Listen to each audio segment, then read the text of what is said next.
The year was 1975, and Saigon was dying. The sounds of artillery echoed through the humid air as North Vietnamese forces tightened their grip around the city. American military personnel scrambled to evacuate, leaving behind 2 decades of involvement in a war that had torn apart an entire nation. But amid the chaos of helicopters and cargo planes, there was a group of women who refused to leave until every last child was safe. These were the nurses of the Vietnam War, and their story has been largely forgotten by history.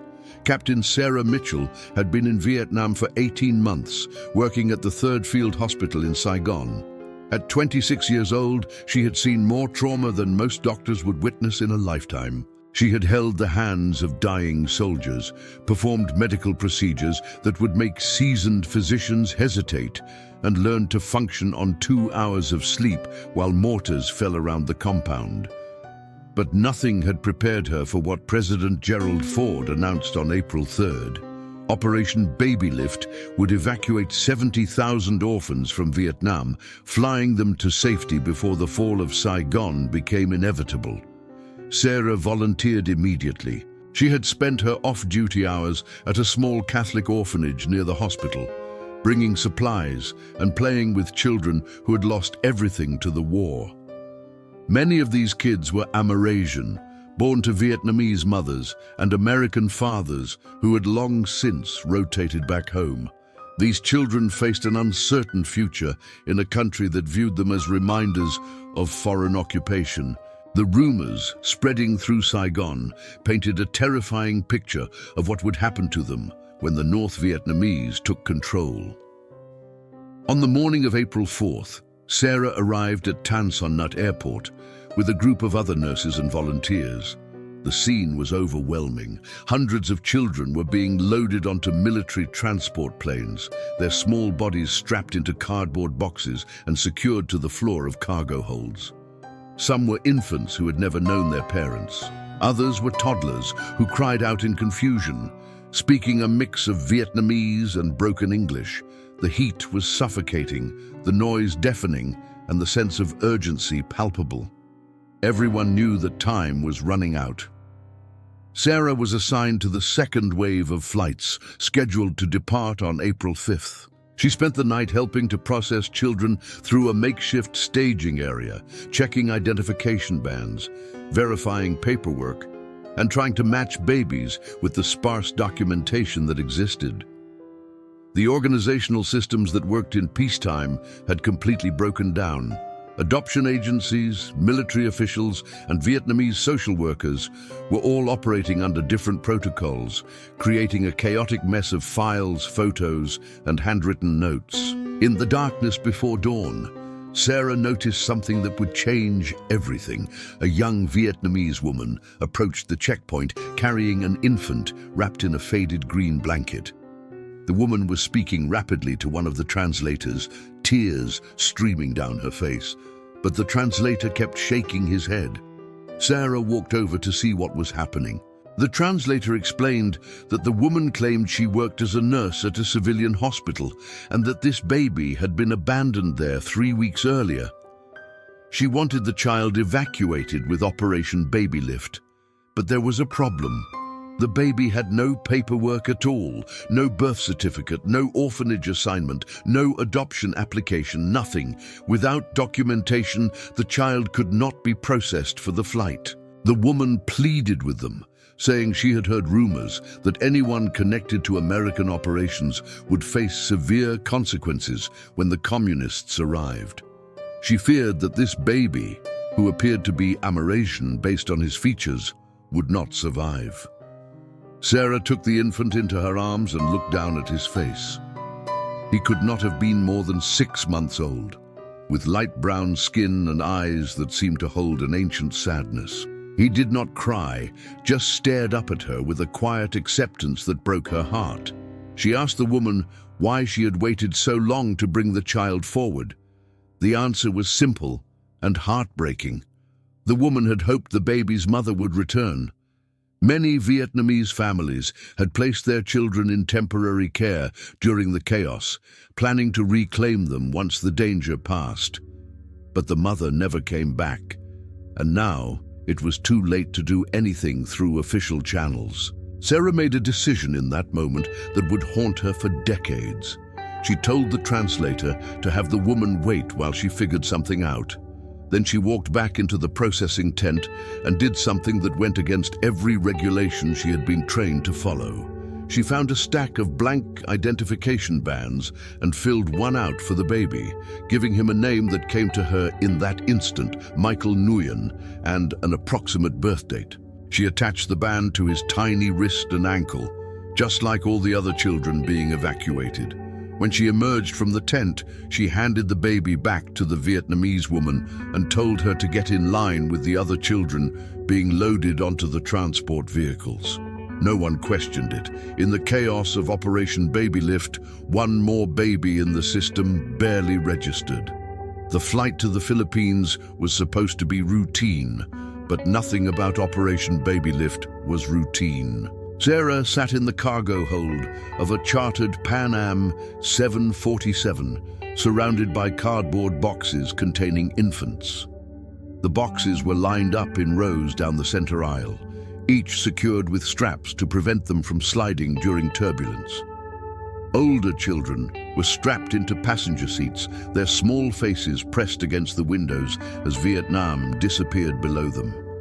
The noise inside the aircraft was overwhelming, a constant symphony of crying, coughing, and the roar of jet engines. Sarah moved through the cabin, checking on each child, adjusting blankets, offering bottles of formula, and providing comfort where she could.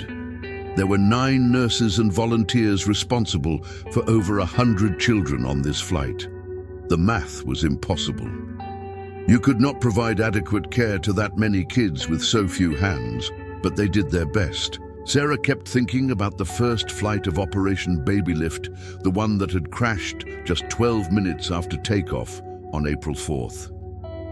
The massive C-5A Galaxy had suffered a catastrophic failure when the rear cargo door blew off, causing rapid decompression.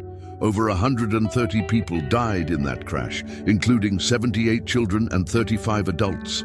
The survivors had been pulled from rice paddies, covered in mud and blood, their small bodies broken but somehow still alive. Every nurse who boarded a subsequent baby lift flight knew what had happened. They knew the risks. They flew anyway. Sarah found Michael Nguyen tucked into one of the cardboard boxes near the front of the cabin.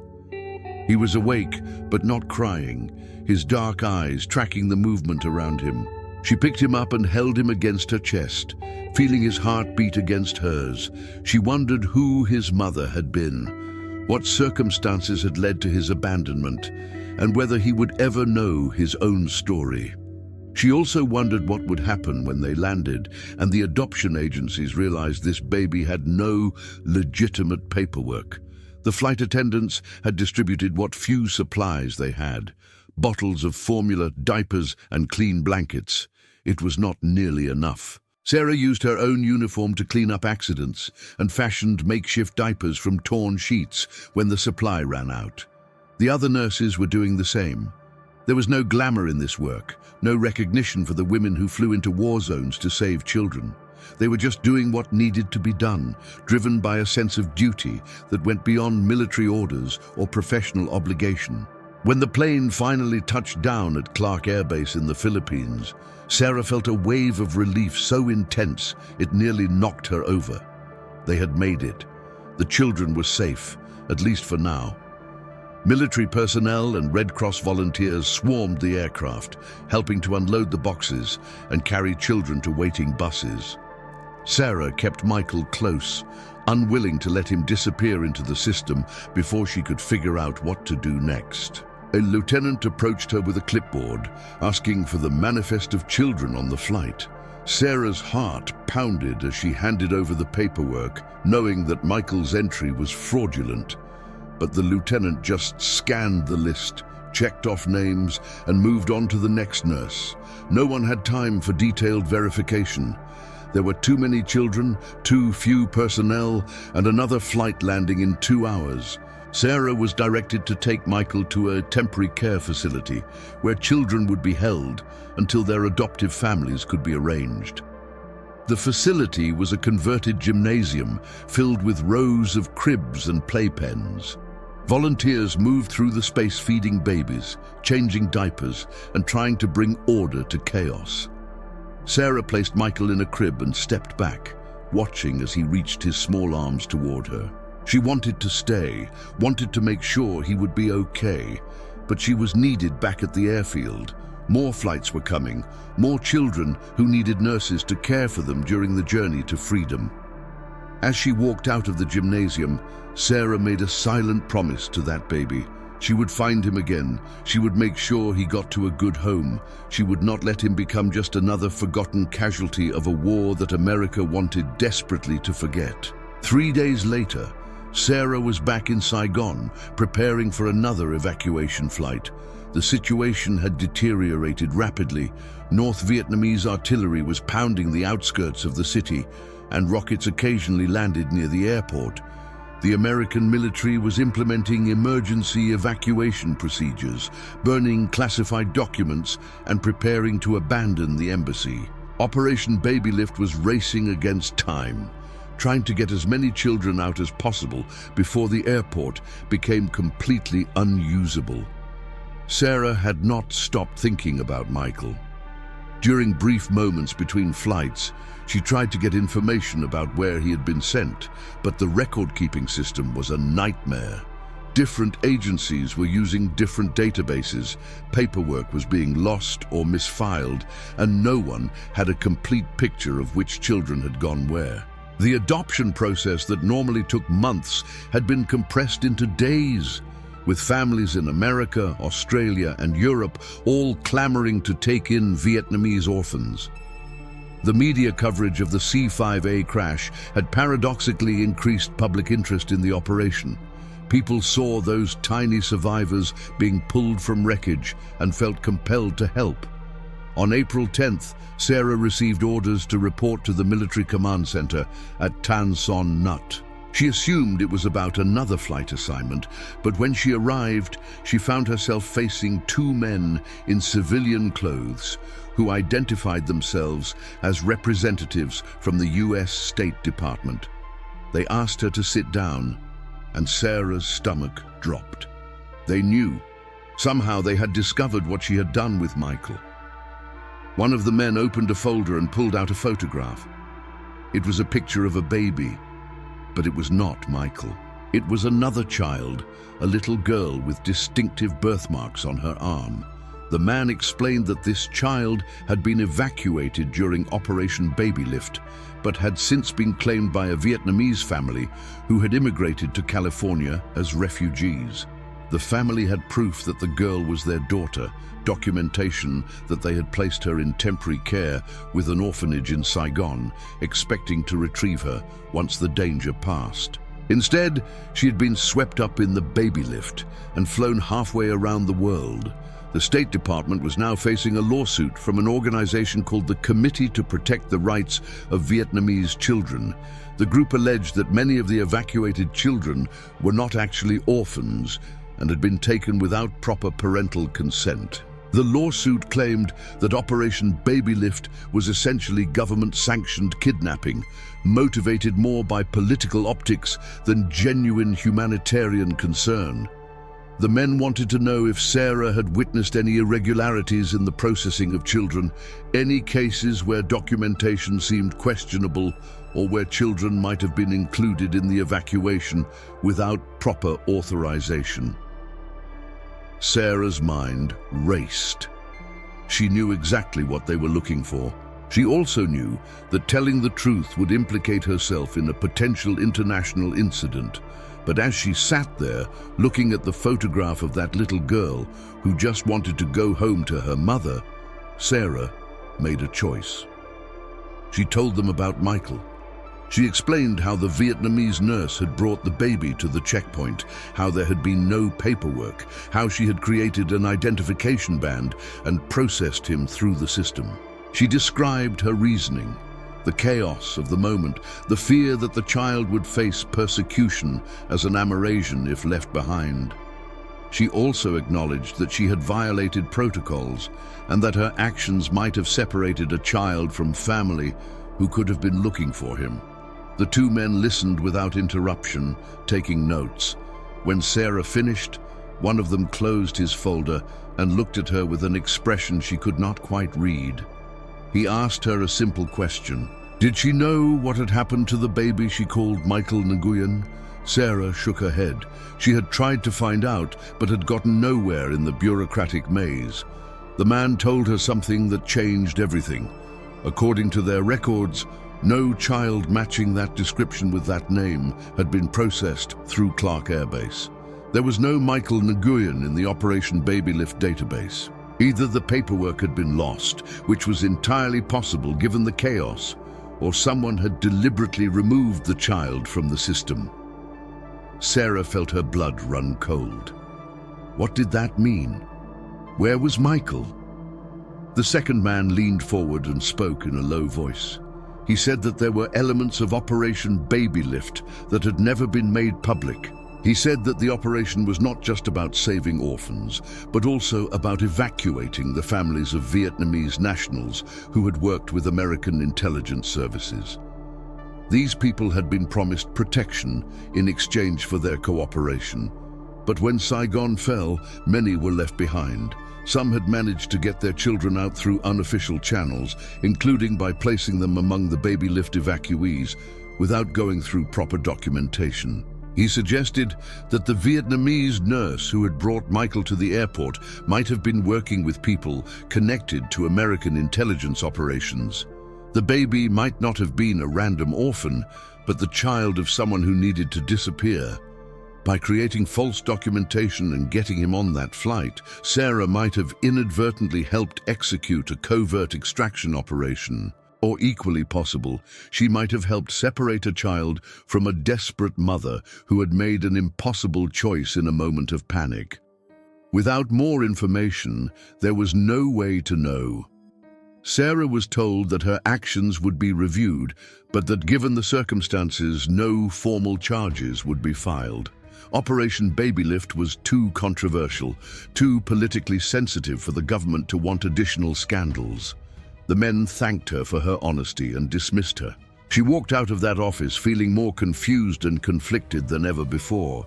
She had joined the Army Nurse Corps because she wanted to help people, to make a difference in the world.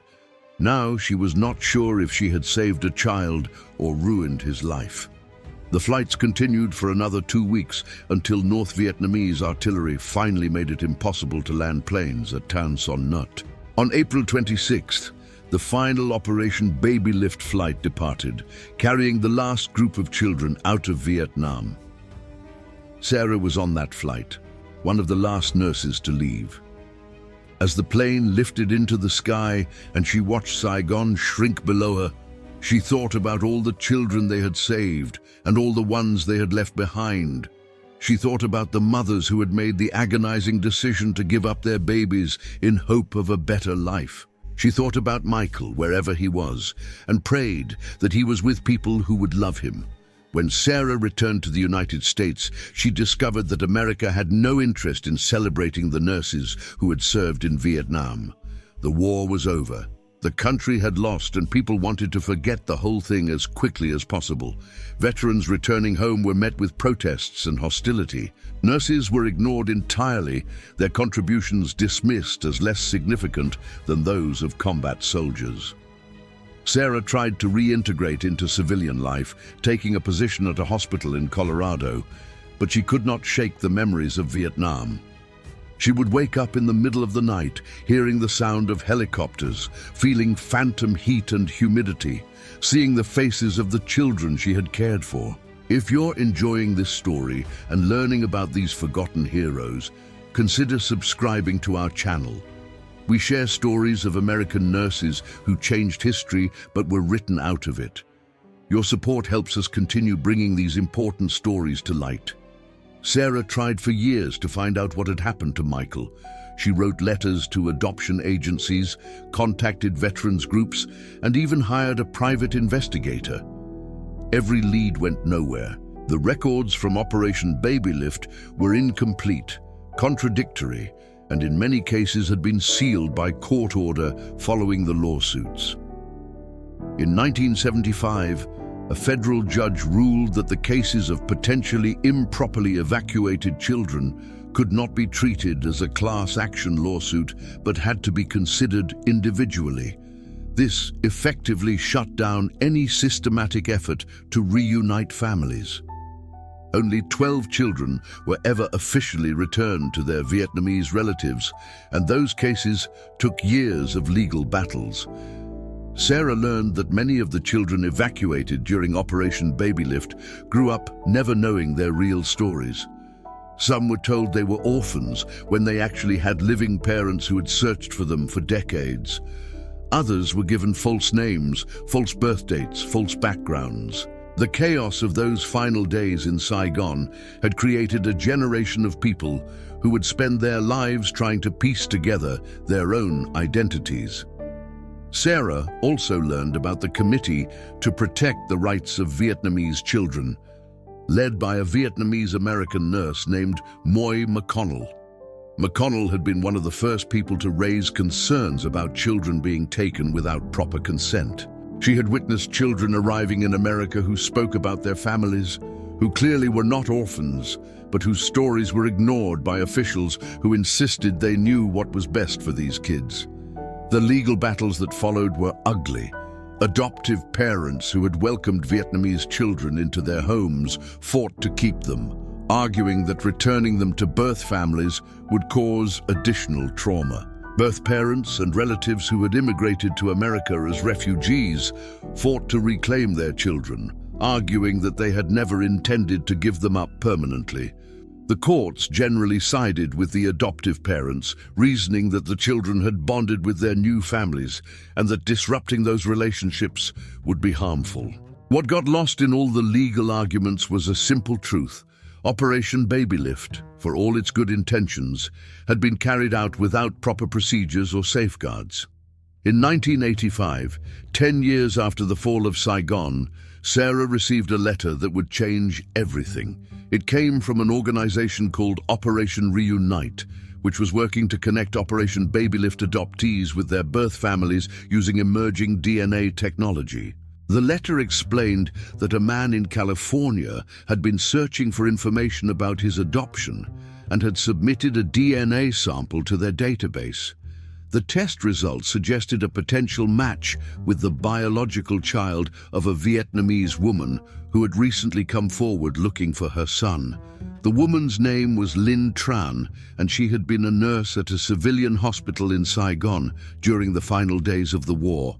She had worked with American intelligence services, providing information about North Vietnamese infiltrators in the hospital system. When Saigon fell, she managed to escape on one of the last helicopters leaving the embassy, but she had left behind her 6-month-old son. She had placed him with a colleague at the hospital, a trusted friend who promised to care for him until Linh could find a way to bring him to America. But in the chaos of the evacuation, she lost contact with that friend and had spent the last decade searching for any trace of her child. Sarah's hands shook as she read the letter. The description matched, the timeline matched, the location matched. This could be Michael. The organization was requesting that Sarah contact them if she had any information about a baby matching this description who had been part of Operation Babylift. They emphasized that they were not looking to assign blame or cause legal problems, just to help families find each other. Sarah called the number at the bottom of the letter. She spoke with a coordinator named Jennifer, who listened carefully to her story about the baby at the checkpoint, the Vietnamese nurse, the false documentation she had created. Jennifer was silent for a long moment after Sarah finished. Then she said something that Sarah had not expected. She said that Sarah had probably saved that child's life. She explained that many of the people who had worked with American intelligence were rounded up after the fall of Saigon and sent to re-education camps. Some were imprisoned for years. Others simply disappeared. Children of suspected collaborators faced discrimination, denial of education and job opportunities, social ostracism. If Michael had remained in Vietnam with that connection to American operations, his life would have been incredibly difficult. But Jennifer also acknowledged the other side of the story. A mother had been separated from her son for 10 years. A child had grown up not knowing his real identity, his real family, his real heritage. There were no easy answers, no clear villains or heroes in this story, just people making impossible choices in impossible circumstances. Jennifer asked if Sarah would be willing to meet with Linh Tran and the man who might be her son. Sarah agreed without hesitation. The meeting took place at a small office in San Francisco on a gray morning in November. Sarah arrived early, her stomach churning with anxiety. She had rehearsed what she would say 1,000 times, but now that the moment was here, all her prepared words felt inadequate. How do you apologize for stealing someone's child, even if you thought you were saving him? How do you explain that you made a decision that changed the course of multiple lives without any real authority or understanding of the consequences? Linh Tran was smaller than Sarah had imagined, a tiny woman with graying hair pulled back in a tight bun.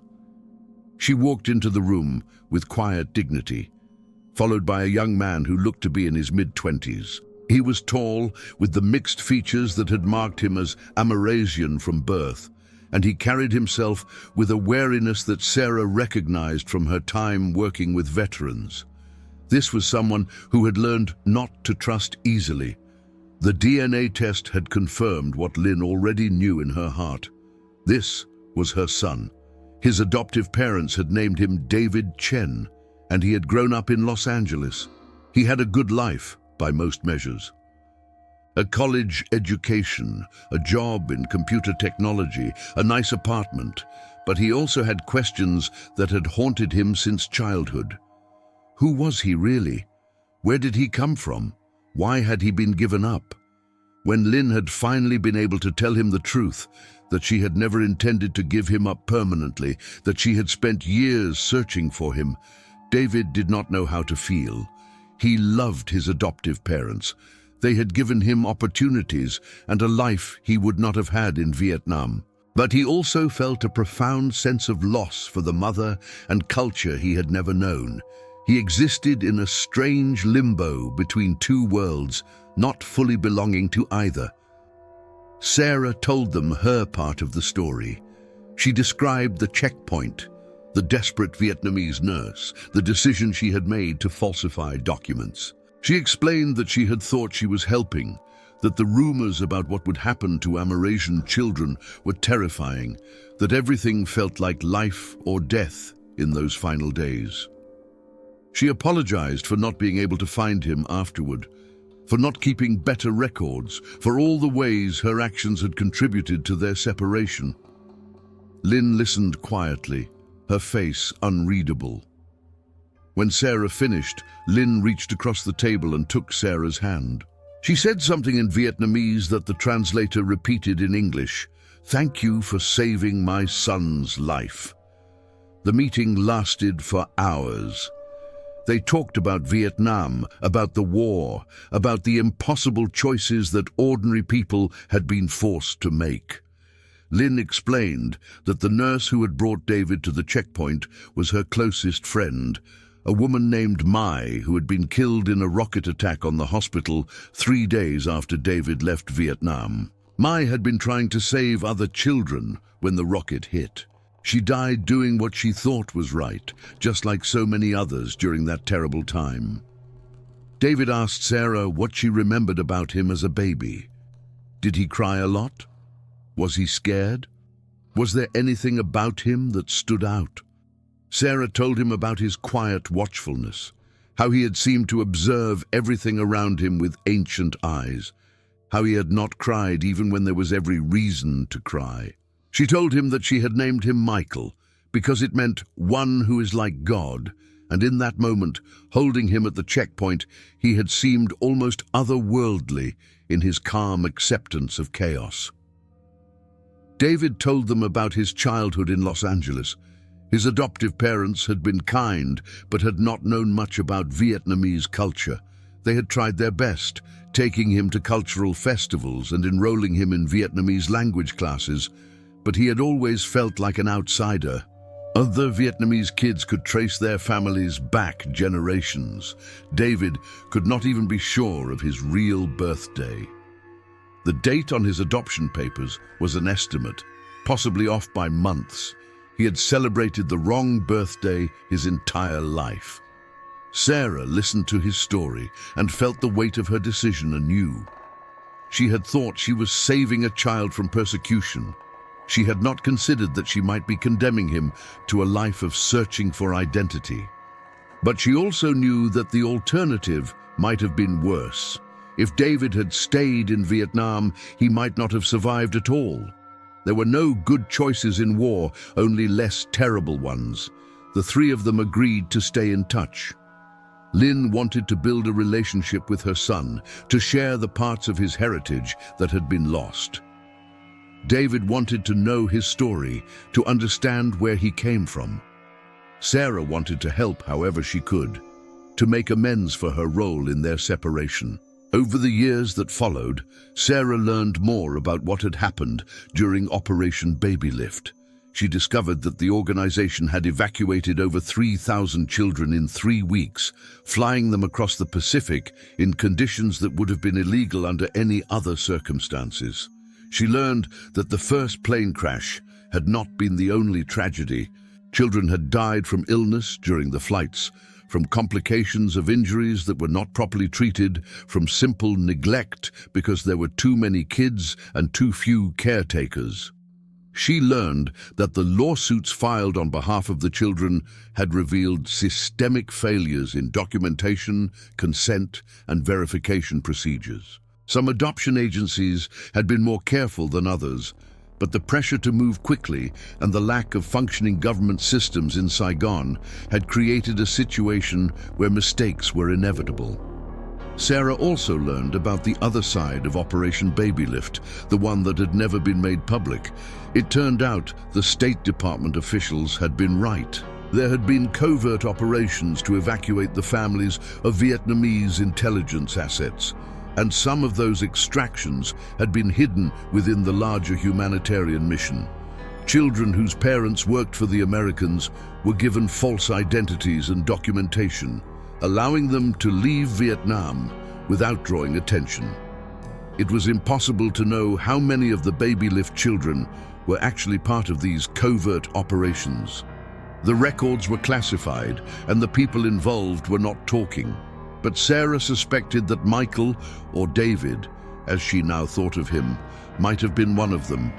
His mother, Lynn, had worked with American intelligence. Her friend Mai had known how to get a child processed through the checkpoint without paperwork.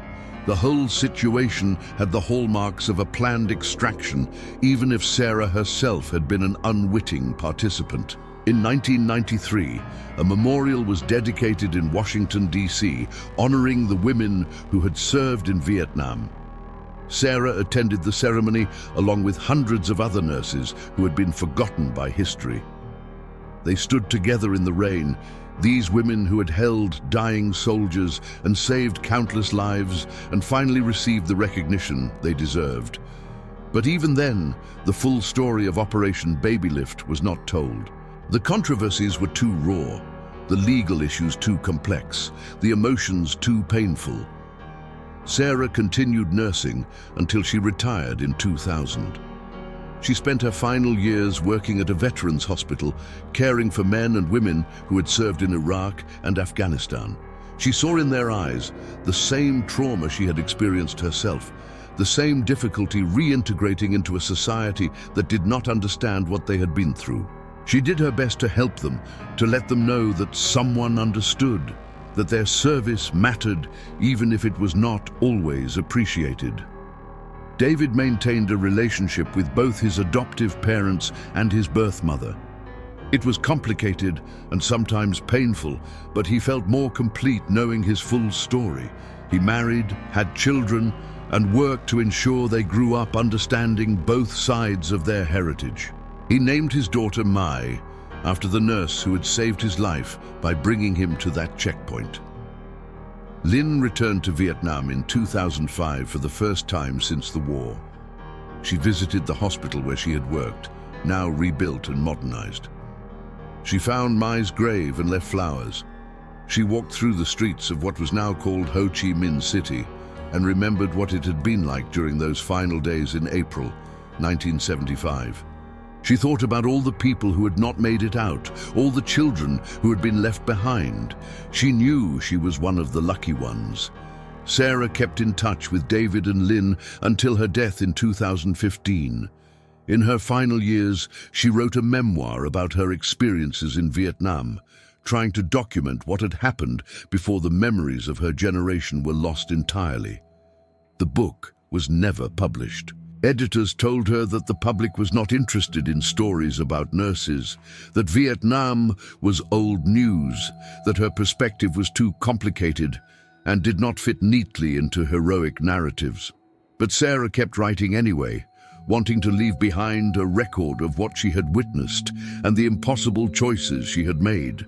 Among her papers, found after her death, was a letter she had written but never sent. It was addressed to Michael Nguyen, the name she had given that baby at the checkpoint, even though she now knew his real name was David Chen. In the letter, she apologized for playing God with his life. She explained that she had not understood the full implications of what she was doing, that she had acted out of fear and a desperate desire to help. She acknowledged that her actions, however well-intentioned, had separated a mother from her son and had complicated his entire sense of identity. She also said that, given the same circumstances, she was not sure she would have done anything differently. In the chaos of war, you make the best decisions you can with the information you have, and you live with the consequences forever. David found the letter among Sarah's belongings that the executor of her estate sent to him. He read it multiple times, each time discovering new layers of meaning. He thought about writing a response, but realized there was nothing to say. Sarah had done what she thought was right. His mother had done what she thought was necessary. His adoptive parents had provided him with opportunities he would not have had otherwise. Everyone had acted with good intentions, and yet the result was still a lifetime of questions and a fragmented sense of self. That was the legacy of Operation Baby Lift. Not a simple story of rescue or tragedy, but a complex web of choices and consequences that affected thousands of lives. Today, there are organizations that help Operation Baby Lift adoptees search for their birth families. DNA technology has made it possible to make connections that would have been impossible 40 years ago. Some adoptees have found their families. Others have discovered that their parents died in the war or in the re-education camps that followed. Still others have learned that the parents who gave them up did so believing it was temporary, never imagining they would lose their children forever. The full truth of what happened during those chaotic weeks in April 1975 may never be known. Too many records were destroyed, too many people have died, too much time has passed. But the stories of the nurses who participated in Operation Baby Lift deserve to be told. These women flew into war zones, risked their lives, made impossible decisions under unimaginable pressure, and then came home to a country that barely acknowledged they existed. They saved thousands of children, even as they wrestled with questions about whether evacuation was the right choice. They provided care and comfort when there was precious little of either to be found. They did what they thought was right, and they carried the weight of those decisions for the rest of their lives. Sarah Mitchell was one of those nurses. The baby she called Michael Nguyen was one of those children. Their story, like so many others from Operation Baby Lift, is complicated and messy and does not fit into neat categories of hero and villain, right and wrong. It is a story about people trying to do good in the middle of a catastrophe, about the unintended consequences of even the most well-meaning actions, and about the ways that war scars everyone it touches, even those who survive. The nurses who served in Vietnam, particularly those who participated in Operation Baby Lift, were among the most dedicated and courageous people America has ever produced. They were young women, barely out of their 20s in many cases, who volunteered to go where they knew they would witness unspeakable trauma. They worked impossible hours under impossible conditions. They held dying soldiers, delivered babies in combat zones, performed emergency surgeries with inadequate supplies, and somehow maintained their humanity in the face of inhumanity. When they came home, they were largely forgotten. No parades, no monuments, no public recognition of their service. Many struggled with what we now recognize as PTSD, but what was then dismissed as an inability to readjust to normal life. They had seen too much, experienced too much, to simply go back to regular nursing jobs and pretend nothing had happened. Operation Baby Lift was supposed to be one of the few unambiguous good things to come out of the Vietnam War. Save the children, give them a chance at life in America. But like everything else about that war, the reality was far more complicated. Children were separated from families who never consented to permanent adoption. Documentation was falsified, lost, or never created in the first place. Some of the evacuated children were actually part of covert operations that had nothing to do with humanitarian concerns, and the nurses caught in the middle of all this chaos did their best to make sense of senseless situations. Sarah's story reminds us that doing the right thing is not always clear-cut. Sometimes you have to make a decision with incomplete information, knowing that whatever you choose will have profound consequences for other people's lives. You do what you think is best in the moment, and you hope that history will judge you kindly. But mostly, you just try to sleep at night with the knowledge that you did what you could. The children of Operation Baby Lift are now in their 50s. They have built lives, raised families, and carried with them the complicated legacy of their evacuations. Some are grateful for the opportunities they received in America. Others feel robbed of their culture and identity. Most feel some mixture of both. They are living testaments to the fact that there are no simple stories in war, no purely heroic narratives that do not carry shadows of doubt and loss. The nurses who brought them out of Vietnam did not set out to be heroes. They just wanted to help. They wanted to save children from a war they had not chosen, from circumstances beyond their control. They succeeded in many ways. Thousands of children who might have died instead grew up, went to college, had careers, built families. But those nurses also carried the weight of knowing that their actions had complicated consequences, that the children they saved sometimes paid a price for that salvation. This is the story that history